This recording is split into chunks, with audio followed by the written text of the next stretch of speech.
All right, let's move to RG3 and Gruden, man. We about to talk some football a little bit, man. So they got a few. This is my favorite subject lately. RG3 and John Gruden got a feud going on, man, and it started from a tweet, right? Jay Gruden. John. Oh, it's Jay. It's Jay. Yeah. Oh, I got John. It's the group nobody knows. Yeah, it's not the one that don't look like Chucky. But if you look at the bottom of the screen of Jay Gruden, it obviously says Jay Gruden right there. Yeah, I guess he tweeted this while he was watching the Philadelphians go down in the blowout fashion. And he said, if I ever put a quarterback through what Philly is putting Jalen Hurts through, I apologize. Pick up the blitz. And RG3 tweeted back at that with that face and said, say what? And so obviously he's talking about, dude. I think he said it. Say what? Like that right there. Yeah.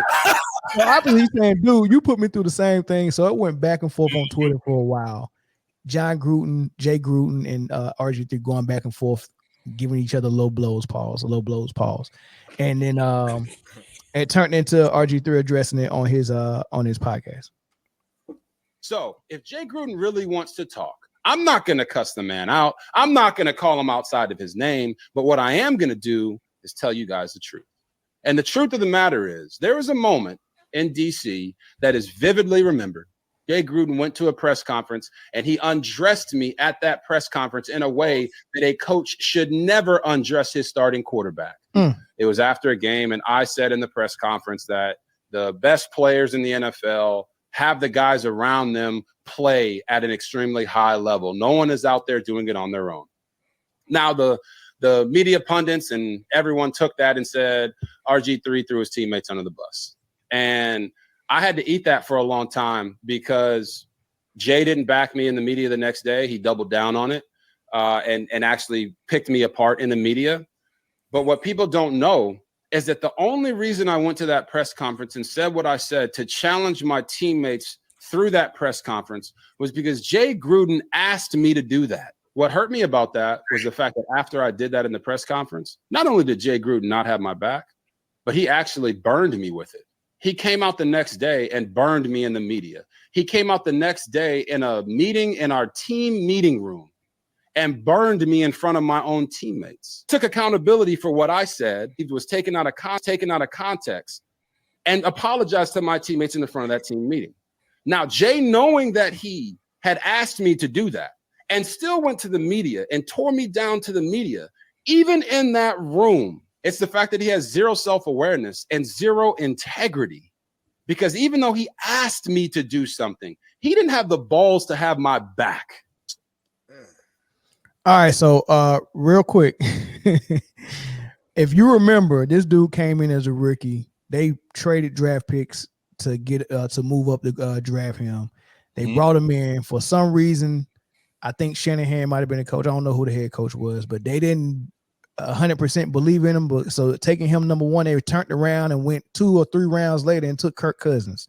So I don't even understand why they did that. But he had an amazing rookie season. He was playing at a Pro Bowl level. Right. And obviously, he hurt his knee late in the season, and they put him back in a crucial game. I can't remember if it was a playoff game or not. And he put on a knee brace, went out there, and did way more damage to his knee. And that's probably it probably was not playing today. Exactly. So with all of that taken into account with this whole Twitter feud and what you just heard, what's y'all thoughts on that? Man, you know what I hate. You know what I hate to say. I think in that moment he realized he was bamboozled. Run him up. Let us straight. Right. Hoodwink. I think in that moment he realized it. But if I was him, I would have called him out like, Coach, this is what you told me to say. In front of everybody. In front of everybody, just like he called you out. But he was trying to take the high road, and John Gruden the whole time just threw him under the bus. Jay Gruden threw him under the bus. The problem is Jay Gruden never wanted RG3 to succeed in Washington. Kurt was the guy he wanted to play from the beginning. And so who wanted RG3? Ownership. Dan Snyder. I think it was Dan Snyder. That sounds like a Snyder move. I'm gonna pick the guy I want. You can pick the guy you want to, but I'm gonna pick the guy I want. Yeah, and we're gonna play the guy that I'm paying. You know what I'm saying? So cool. All right, so injuries happen or whatever, and literally the man lost his starting job because he got a concussion in a preseason game. Right. Like, so Kirk Cousins won that preseason game and then was named the starter for the rest of the thing. By that time, Drake Gruden already knew he could possibly be on his way out or whatever, so it didn't even matter no more. What you gonna threaten me with? Right. So the RG3 experiment has now failed. But yeah, he told him to go out there and say some dumb stuff because he knew that, hey, I'm the coach and you trust me, so I can get you to say whatever. But it was all a part of his master plan because the thing on RG3, even before that, the rumblings and the scuttlebutt was that he was never with the players. He would take the owner's private jet with the owner to arrive at games and things like that. Like, right. You know what I'm saying? Like he was pretty much on some Russell Wilson type stuff. Got his own office or whatever. So the players never really was vibing with him anyway. So Drake Gruden was like, man, let's go out there and tell them, man, they ain't playing hard. Everybody else who's elite like you are got the whole team working for you. You know what I'm saying? And right. There's the rest of it. But you know, this is what I got against RG3. If that's not what he really felt or what he really believed, he shouldn't have went out there and said it anyway. Even if that's what he told you to say. Yeah, young impressionable mind though, Ricky. 20, at that time, I get it. I get it. What was he, 22, 21? 22, 23, yeah. I get it, but you got to, I mean, those are the crucial times us as a culture have to stand on something. You can't just go whichever way the wind blow. That's when it's time to stand up. Hey, dog, I ain't about to say that. If you want to say that, you the coach. You go out there and tell them that. I ain't about to say that. I ain't even vibing with the locker room like that. You know what I'm saying? Don't hype me up.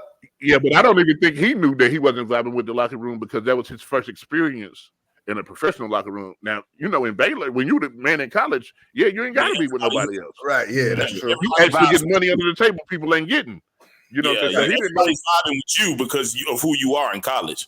Right. Exactly. Plus, he probably didn't know he was a cornball. He still don't know it to this day. But I can hang out with him now. He a little different now than what he was before. I think he done grew out of his awkwardness. Yeah. I think he was a little socially awkward too. You know, he a military kid. He is. I forgot about he is. He don't know how to be. You know, like he probably moved a lot, had to adapt to his situation a whole bunch of different times. We all of us know what that military life is like. Right. You know, and y'all just see this post about the cookies and milk. Like, come on, man, that dude. Yeah, I'm getting a homeschool vibe from him. I'm getting home. You don't get that Dodea out of him. I'm getting the homeschool out of it. All right, phone lines is open, man. I know DC Slim want to call on this one, man, because he been saying some stuff in the comments, man. I know you got some thoughts on this, Slim, man. So call in and let me know what you think about this whole topic, man. And whose side you on, man? RG3, Jay Gruden, whatever. I actually think Jay Gruden should just be quiet and take the high road, man. You're a coach. You're at the coaching level. You know, you shouldn't be playing these type of games, man. Right. Jay Gruden one step away from calling them a naysayer. Yeah, he's DC Slim, what's up, big dog? What's your thoughts? Hey, man, let me tell y'all something first. I used to see this Bama. He used to flow through the city in the Bentley all the time, right? We used to see him in the club on the regular, dog, all right? Cornball with a capital C, you know? All right?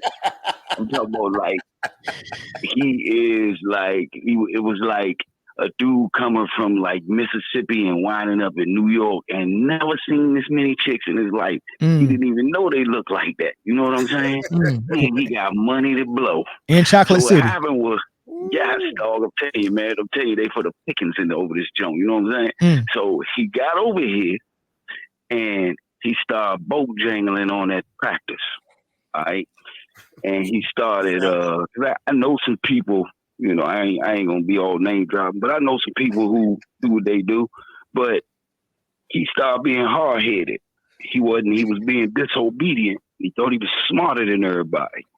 That's really what happened over there. And John Gruden and Shanahan wasn't having this, man. He said, and Kirk Cousins was actually outplaying him. So, everybody can play the black and white card all they want. RG3 wasn't putting the ball where it was supposed to go. So he had to roll. Plus, not only that, like I say, that nightlife, man, he was killing it, dog. He was doing it way big. Hey, as far as that LeBron thing, I just want to clear this up with y'all. I do hate you, man. Okay. Hey, Slim, what you say he was doing? He was Bojangling. He was super Bojangling, right? I just want y'all to know I hate you, man. I'm not saying that I want him to pass away. I don't wish no death on him. You hate him as a person, though. It's okay to do that. And any of y'all will be lying if you say that you don't hate a person. You know what I'm saying? So it's just, I think just that dude in particular is just not good for the sport. Because I just don't think y'all should be even involving his name in some of these comparison topics. Because like y'all was saying, he's actually, if you go do the statistic, he ain't never been the best player on his team. That team when he played in Cleveland, my man Ilgauskas, when he got swept by he was a beast. I'm not saying he was better than LeBron, but I'm saying LeBron is a glorified role player. And what pisses me off and amp me up is when people be trying to slice him up, when they be like, easy, compared to LeBron. You can't compare him to LeBron. I told you can't compare Toyota Camrys to Bentleys, dog. All right? Some cars you can drive for 300,000 miles. Some cars you keep in the garage. Nick Saban just did what everybody's supposed to do. Retire when you get your money. All right? You know what I'm saying? Before that Redskin thing, RG3 tripping, man. All right? You know what I'm saying? I'm still here, man. I'm listening, man. Y'all be easy. All right, thanks, BC. Appreciate it, Slim. All right. Soundbite Slim. Hey, man. Like, Hey, You gotta put that Bojangling in the soundbite. Bojangling, man. Hey, you gotta put that, and I just hate LeBron. I hate you, man. You gotta he hates man. He kept it real. At least he said it though. You know what I mean? Yeah, he was honest. Yeah. He was Yeah, honest. at least he said he wasn't ashamed of it. He's like, I hate you, man. Yeah, I do. All right, let's take 2 more calls before we move on, man. Yeah. That's funny, man. Man. Yeah. I'm gonna be honest with you. I hate it, man. Hey, look, I love it the way you honest about it, man. Can't be mad at you at all. But RG3 was Bojangling. That's coming from a person that was in the Chocolate City.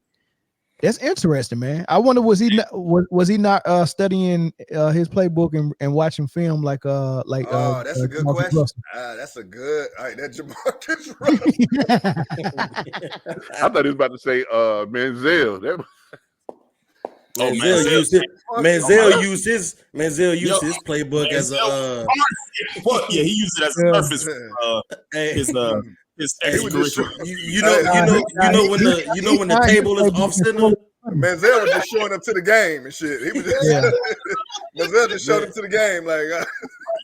How you just show up to an NFL game and you the quarterback? Bro, man, they showed up. Bro, they made a rule. They made a rule. They had to give him a tablet that was they could see if he logged in or not.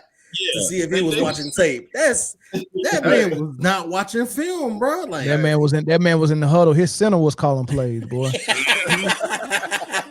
and he asked the receiver, He was like, hey, what's a 9? What's a 9? What that mean? Let me just run around with the football and see if something happened. He thought he was gonna be able to do that because he did it in college and high school. He thought he was gonna do it in the pros. I still think that documentary is probably one of the craziest things I've seen. It's hilarious. Well, as far as sports or in general? As far as sports. Okay, as far as sports.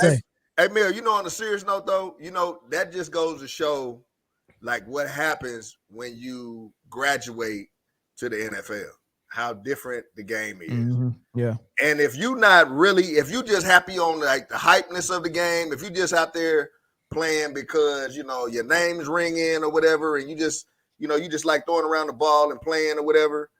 And then when you get to that next level, that NFL level, that shows who got the heart to play the game. Yeah.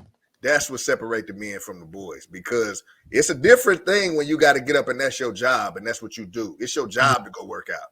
Yeah. You know what I'm saying? Go ahead, Jay. And get sleep and drink water and study. Right. Study the playbook. I was petting the underdog fantasy dog. I'm sorry.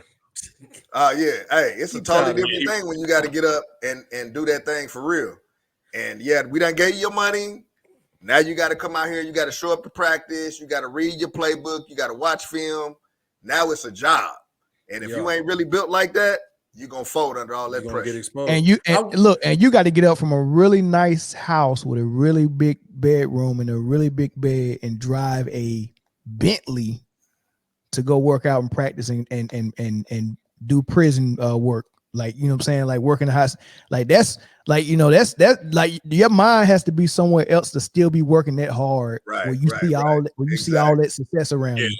But you'll be surprised how many professional athletes have said that it wasn't fun no more. Like it stopped being fun when they crossed over to the pros. Mm-hmm. Yeah. And I totally get it. I'm just saying, but I think if you're able to still, because part of discipline is doing things that we don't want to do, but we still got to do them. You know what I mean?